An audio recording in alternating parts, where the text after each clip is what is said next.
Hello, this is wmpyr here to explain in my last video what I was doing with this guy, which is called the reflex bag. So I want to go into some more detail. Okay, so first off, what you saw me doing, it might look a little bit similar to KFM, which is a style that was made famous by a Christian Bale Batman movie.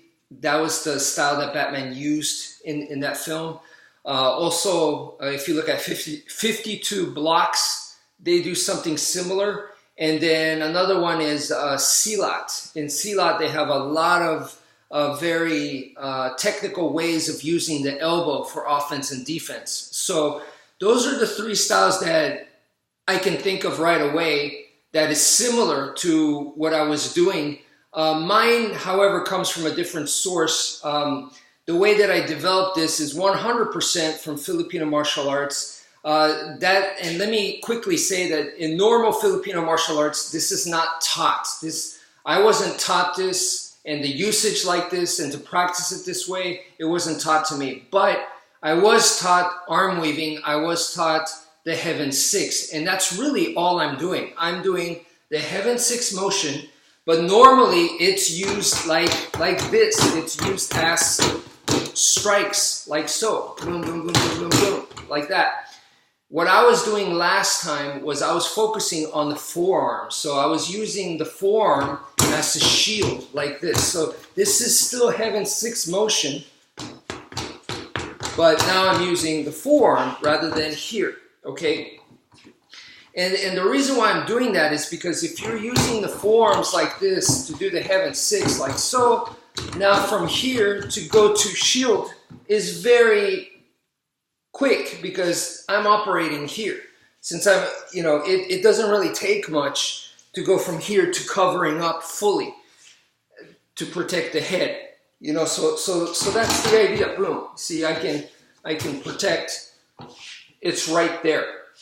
So that's the idea, because in medium range, this is where the big bombs fly and you could get knocked out. So when I'm in medium range, I need to cover up, and that's where this is coming in. I'm using this to cover up, and rather than take the hit full, I like to write it off a little bit.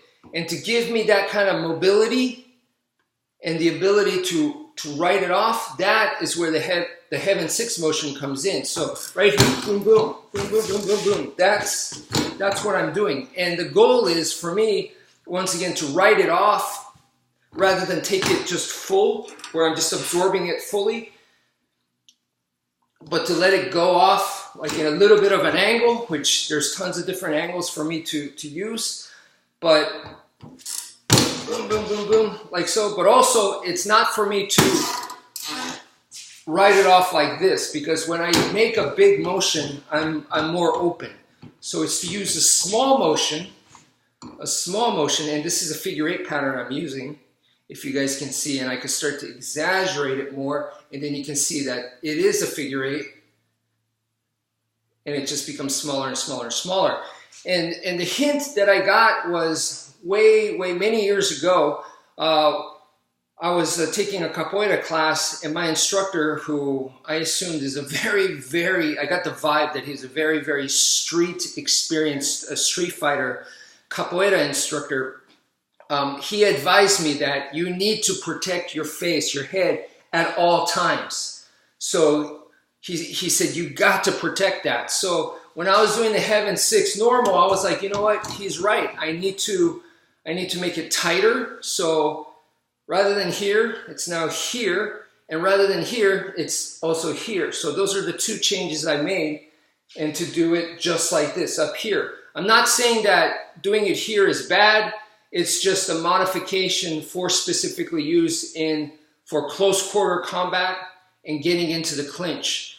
So the idea is to write off the attack coming in with the forearms, and then also use the forearm to bump the guy to get into the clinch, to add a little bit of shock, a little bit of impact onto the guy while I'm protecting myself, and then go into something like an elbow, which is going to give me a lot of power there. So, but that's once I'm fully in the clinch. So that is the idea. I hope that makes sense. And you know, there's many ways to climb the mountain, and I kind of feel like that when I see styles like KFM, 52 blocks, and C-lot, and you know, certain practitioners practicing a certain way, and I kind of see how like we're all going towards in the same direction. So that kind of like makes me feel happy that they come from a completely different background, completely different path of martial arts that they were following, and we're kind of going in a, not the same, but along a similar line. So that makes me personally really, really happy. So anyway, that's it for now. Thank you for watching, and take care, folks.